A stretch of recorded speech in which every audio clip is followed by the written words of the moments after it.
प्रेम प्रणाम जी सुंदर साथ जी। आज कीर्तन ग्रंथ के 15वें प्रकरण का मंथन करेंगे। महामती श्री प्राणनाथ जी कहते हैं, पतित शिरोमणि यूं कहे, जो मैं किए वज्रलेप, मेरे साहिब सो द्वेष। महामती प्राणनाथ जी कह रहे हैं, परम धाम के प्रेम की राह पर चलने वाले पतितों में मैं शिरोमणि हूं। महामती कह रहे हैं कि मुझसे यह अमिट गुनाह हो गया है कि मैंने अपने प्रियतम के प्रेम की राह अपनाई है। वे कह रहे हैं कि सामान्यतः लोग पतित को पापी कहते हैं, लेकिन ये परम धाम के एक कर्म कांडों को छोड़कर प्रेम की राह अपनाने के कारण संसार के लिए तो मैं पतित ही हूं, और भले ही मैं पतित हो जाऊं, लेकिन मैं अपने प्रियतम परब्रह्म को नहीं भूल सकता, क्योंकि मेरा और उनका संबंध तो अनादिकाल से है। सारा संसार जिसके विषय में कुछ जानता ही नहीं है, उस धाम की मैं अंगना हूं। इसलिए मैं संसार में पापी और पतित बनना भी स्वीकार करूंगी, लेकिन इंद्रावती जी कहती हैं, मैं परम धाम के प्रेम की राह नहीं छोड़ सकती। महामती जी कहते हैं,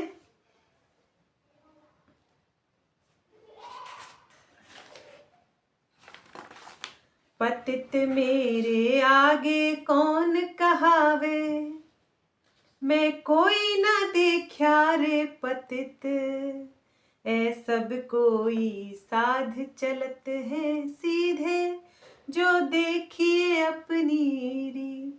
महामती प्राणनाथ जी कह रहे हैं, इस संसार में मुझसे अधिक पतित अर्थात प्रेम की राह पर चलने वाला और कौन हो सकता है। मैंने इस संसार में किसी को भी अक्षरातीत का प्रेमी देखा ही नहीं। जब मैंने अपने से दुनिया के साधु महात्माओं की तुलना की, तो यही पाया कि लोग तो अपने गुरुजनों के बताए हुए कर्मकांड के मार्ग पर सीधे ही चले जा रहे हैं। अर्थात संसार के लोग बैकुंठ निराकार की राह छोड़कर परम धाम की राह पर नहीं चल सकते, इसलिए वे प्रेम की राह पर चलने वाले पतित नहीं कहला सकते। एक दृष्टांत के अनुसार समझाना चाहूंगी कि उस समय में जब मीराबाई थी, तब किन लोगों ने उनकी तारीफ की, किन ने उनकी बड़ाई की। सभी ने उल्टा कहा, विष देकर मारने की कोशिश की, कुल नाशनी कहा, कुल को डुबाने वाला कहा, क्योंकि वे उस संसार की राह को छोड़कर उसके प्रेम में दीवानी हो चुकी थी, और संसार की नजरों में तो वे बिगड़ी हुई और बुरी ही थी। इसलिए वे भी उस समय में पतित ही थी, पापी ही थी संसार की नजरों में। जिसने प्रियतम परब्रह्म के प्रेम की राह को चुना है, वो इस संसार में पतित ही कहलाएगा। इसलिए महामती जी कहते हैं कि मैं तो पतितों में शिरोमणि हूं, मुझसे अधिक पतित पापी संसार में कोई नहीं है। आगे महामती जी कहते हैं, दुनिया सकल चलत है पेंड, जो साध बड़ों ने बताया, उल्टा कोई नहीं रे या में पतित किने ना कहलाया। महामती जी कहते हैं, बड़े बड़े संत महात्माओं ने बैकुंठ निराकार की जो राह बताई है संसार के लोगों को, वे उसी राह पर चले जा रहे हैं। कोई भी उस मार्ग का उल्लंघन नहीं करता। वे कह रहे हैं इसमें तो पतित कहलाने का प्रश्न ही नहीं उठता। पतित तो वो है जो अपनी खोज से उस प्रियतम पर ब्रह्म को पाना चाहे, जानना चाहे, उससे मिलन करना चाहे, उससे प्रेम करना चाहे, वही पतित कहला सकता है। ये संसार के जो महात्माओं ने जो बैकुंठ निराकार की राह बताई है वह तो बहुत सरल है, हर कोई अपना लेगा। लेकिन जो प्रेम की राह है वह बहुत कठिन है, क्योंकि इस राह पर चलने से संसार के लिए हम पापी और पतित घोषित हो जाएंगे और पागल ही कहलाएंगे। महामती जी कहते हैं, उल्टा एक चलत हो या मैं छोड़ी दुनिया की राह, और तोड़ी मर्जाद बिगड़या विश्व थे, मैं तो पतितन को पात सा। महामती कह रहे हैं, मैंने संसार के बैकुंठ निराकार वाली राह को छोड़कर परम धाम की प्रेम की राह बनाई है, और बेहद परम धाम की राह अपना लेने से मैं इस संसार की मर्यादा को मैंने तोड़ दिया है और सबकी नजरों में मैं बिगड़ गया हूं, या बिगड़ा हुआ पतित हो गया हूं। किंतु यह मार्ग तो परम धाम की ब्रह्म सृष्टि का ही है। मैं उनमें सिरताज बन गया हूं। महामती यही समझाना चाहते हैं कि ब्रह्म सृष्टि के अलावा उस धाम की प्रेम वाली राह को कोई नहीं अपना सकता। भले ही यह ब्रह्म ज्ञान रूपी अमृत उन्हें रोज क्यों ना पिलाया जाए, उन्हें ब्रह्म के धाम की पहचान रोज क्यों नहीं कराई जाए, लेकिन परम धाम की राह तो वह बिरहन, वह दर्दन ही ले सकती है। महामती जी आगे कहते हैं, सूर्य जैसे पतित कहावे और की शोभाप देवे, ओ अंधाराक गरीब साध को, सो क्या करे रे पतिती लेवे। महामती जी कहते हैं, श्री कृष्ण जी की मधुर प्रेममयी लीलाओं का वर्णन करने वाले सूरदास जी ने अपने को पतित कहा, क्योंकि उनकी राह संसार से कुछ अलग दिखाई पड़ती है। लेकिन यह शोभा तो ब्रह्म सृष्टियों की है, भला उसे वे कैसे ले सकते हैं। बेचारे अंधे भिक्षुक और गरीब सूरदास ब्रह्म सृष्टियों की तरह कैसे पतित या अनन्य प्रेमी कहला सकते हैं। यहां महामती जी का शाब्दिक अर्थ अंधे भिक्षुक और गरीब को समझते हैं सुंदर साथ जी। वे कहना चाहते हैं कि तारतम ज्ञान का जिन्हें प्रकाश नहीं मिला वे तो अंधे ही हैं। जो गरीब अर्थात ब्रह्म ज्ञान रूपी जिन्हें अमृत नहीं मिला वे तो गरीब ही हैं।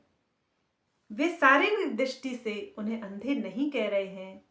यही तो बात है संत महात्माओं की, कि इतने ऊंची स्थिति में पहुंचकर भी वे ब्रह्म सृष्टि नहीं कहला सकते, क्योंकि यह तो निश्वत की बात है, यह तो संबंध की बात है, यह तो अंकुर की बात है। इसलिए महामती जी कह रहे हैं, संसार के लोग बिना तारतम या बिना वाणी के अपने आप को प्रेमी समझते रहें, त्यागी समझते रहें, किसी भी चीज में पारंगत समझते रहें, लेकिन वो परम धाम के प्रेम की राह नहीं अपना सकते, क्योंकि महामती जी कहते हैं, पार वतन की सुहागिन ताकि नेक कहूं पहचान। कोई चाहे तो दर्दिन कहूं, ये लक्षण सुहागिन। कहते हैं कि उस सुहागिन के लक्षण हैं अपने प्रीतम से जब तक मिलन ना हो जाए तब तक वह विरहिन और दर्दिन के समान रहती है। मिलन का अर्थात मतलब शरीर छोड़ देने से नहीं है, वह इसी शरीर में, इसी कलयुग में ध्यान द्वारा उसका अनुभव कर सकती है, तभी उसके हृदय में आनंद भर सकता है और यहीं बैठे बैठे वह उस परम धाम के स्वामी, अपने आत्मा के प्रियतम से पल पल मिलन करती है। फिर वास्तव में उसका विरह आनंद में बदल जाता है। फिर वह उनसे एक क्षण के लिए भी दूर नहीं होती। आगे महामती जी कह रहे हैं, नामधारी पतित जो होते, जिन जुध जगपति सो किए, और जगपति जग में बड़ा जोरावर, तिन मार वचन तले लिए। महामती जी कह रहे हैं, इस संसार में महान यश वाले बड़े बड़े योगी, यति, ज्ञानी और भक्त हो गए, जिन्होंने अखंड की अनुभूति करने के लिए आदि नारायण की माया से युद्ध भी किया। महामाया प्रकृति की शक्ति बहुत अधिक है, अंततोगत्वा महामाया से हारकर कोई भी संसार से बाहर नहीं निकल सका।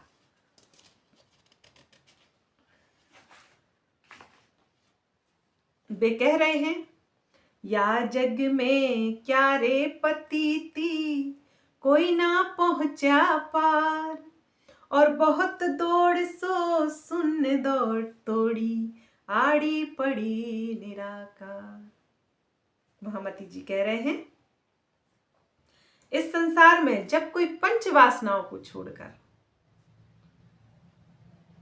निराकार के परे जा ही नहीं सका, तो उनका पतित कहलाना व्यर्थ है। उन्होंने बहुत प्रयास भी किया तो महाशून्य में भटक गए। महाशून्य की को कोई भी उल्लंघ नहीं सका। ध्यान द्वारा जिन्होंने आदि नारायण की महामाया से युद्ध करके कुछ आगे जाना चाहा, तो पंच वासनाओं को छोड़कर कोई भी आज तक उस निराकार को उल्लंघ नहीं सका, अर्थात वह प्रेम के धाम नहीं जा सका, तो वे भी पतित कहलाने का अधिकार नहीं रखते। आगे महामती जी कहते हैं,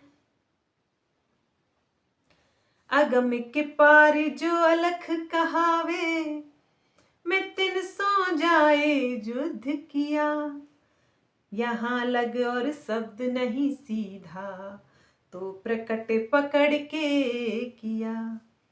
महामती जी कह रहे हैं, अगम अर्थात निराकार से परे, अलख अगोचर अविनाशी अक्षर ब्रह्म है। मैंने उनसे जाकर युद्ध किया, अर्थात उनका साक्षात्कार किया। यहां तक संसार के शब्द नहीं पहुंच सकते, फिर भी मैंने उनकी पूर्ण अनुभूति की। इस प्रकरण में तीनों पुरुष क्षर, अक्षर और अक्षरातीत से युद्ध करने में लौकिक बड़ाई नहीं, बल्कि साक्षात्कार के प्रयास का वर्णन है। छठवीं चौपाई में आदि नारायण से युद्ध करना अर्थात आदि नारायण की अनुभूति करना है। आगे महामती जी कहते हैं इन आत्म को घर यही अक्षर, ए जो पार ब्रह्म पर खाया। ए जुद जी जीत्या मैं सहजे, सदगुरु जी की दया। महामती प्राणनाथ जी कहते हैं, मेरे अक्षरातीत प्रियतम ने तो यह पहचान दे दी कि इन पंच वासनाओं का स्थान अक्षर ब्रह्म ही है। सदगुरु स्वरूप श्री राज जी की कृपा से अक्षर ब्रह्म की अनुभूति का युद्ध मैंने बहुत ही सरलता से जीत लिया। अर्थात अक्षर ब्रह्म का अनुभव मैंने बहुत सरलता से कर लिया। इसका यही अभिप्राय है युद्ध जीतने से। अब कह रहे हैं, अब अक्षर के पार में जुथ बनाऊं, सकल आयुध अंग साजूं, और प्रेम की सैन्या प्रकट चलाऊं, कंठ अक्षरातीत मिलाऊं। महामती जी कह रहे हैं, अब मेरे मन में यह इच्छा हुई है कि अक्षर ब्रह्म से भी परे परम धाम की अनुभूति के लिए मुझे प्रेम की सेना तैयार करनी होगी। प्रियतम अक्षरातीत के गले मिलने के लिए मुझे अपने हृदय में सभी अस्त्र शस्त्र अर्थात अटूट श्रद्धा, समर्पण, विरह तथा प्रेम को भरना होगा। कहने का आशा है कि यह युद्ध आदि नारायण को समझ लिया, निराकार को समझ लिया, उस अक्षर ब्रह्म को भी जान लिया। अब मेरा प्रयास अपनी सैयों को उस प्रेम के धाम का अनुभव कराना है और अपने उस प्राणेश्वर से सभी सैयों को मिलाने का मेरा अब युद्ध है। महामती जी कहते हैं कि बिना प्रेम के तो वास्तव में उस धाम धनी से नहीं मिला जा सकता। फिर वही बात है, श्री मुखवाणी कुलजन स्वरूप में प्रेम ही प्रेम की बरसात है और प्रेम ही उनके मिलने का कारण है। प्रेम से ही जाया जा सकता है और प्रेम के कारण ही वहां से हम जुदा हुए थे। इश्क रबद ही प्रेम का हुआ था, इसलिए प्रेम के सच्चे समर्पण से ही हम उस धाम में जा सकते हैं। महामती जी कहते हैं, कहे महामती इश्क समान, तुम दूजा जिन जानो। इस ब्रह्मांड में उस प्रियतम से मिलने के लिए प्रेम के समान कोई दूसरा नहीं है, कोई दूसरा उपाय नहीं है, क्योंकि ज्ञान द्वारा तो उसे जाना जा सकता है और कर्म द्वारा उसे पूजा जा सकता है, लेकिन केवल प्रेम रोग द्वारा या प्रेम योग द्वारा उसे पाया जाए। आगे महामती जी कहते हैं, पतित ऐसी पुकार न कीजे, परमों को इन चोटे अगिन लगाई, और बहुत बरस में राखी अंदर, अब तो ढांपी ना जाई। कहते हैं, मुझे अपने प्रीतम के प्रेम को इस तरह सार्वजनिक रूप से पुकार कर नहीं कहना चाहिए था, लेकिन जब सूरदास जी जैसे भक्तों ने अपने को प्रेमी कहा तो मेरे हृदय में यह चोट लगी कि जब संसार के भक्त इस तरह से दावा करते हैं कि मैं ब्रह्मंगना हूं या मैं भक्त हूं, तो एक ब्रह्मंगना को क्या करना चाहिए। मेरे हृदय में धनी को पाने की जो अग्नि लगी है, उससे व्याकुल होकर मैंने अपने प्राण वल्लभ को पा लिया।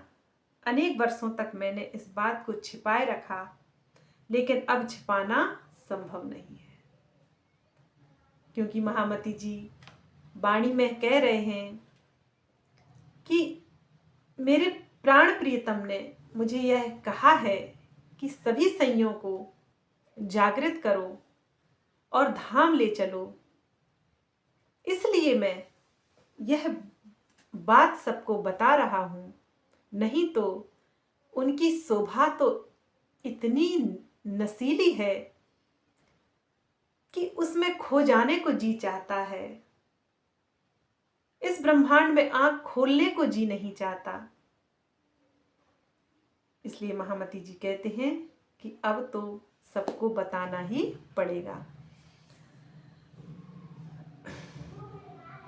अब कहते हैं, पार के पार जाए पहुंचया, जीवत अखंड सुख पाया, और पतितन के सिर महामत मुकुट मणि, जिन्हें ये जुथ जग में लखाया।